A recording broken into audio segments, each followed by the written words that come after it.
ایک دن کیا ہوا کہ شاہ عبدالعزیز صاحب کے پاس ایک دن ایک انگریز آیا اور اپنے بچے کو ساتھ لے کر گیا اور شاہ عبدالعزیز صاحب سے کہنے لگا کہ حضرت آپ اپنے مدرسے میں بچوں کو صرف عربی پڑھاتے ہیں جس کی وجہ سے آپ کے بچے بہت ہی نیرو مائنڈ بن جاتے ہیں.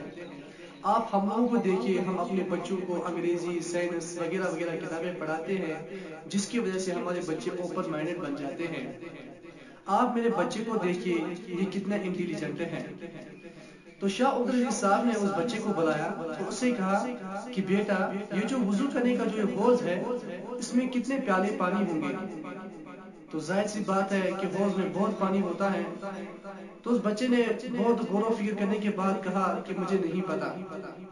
تو شاہ عبدالعزیز صاحب نے اس کے ہم عمر ایک طالب علم کو بلایا جو کہ منطق پڑھنے والا تھا.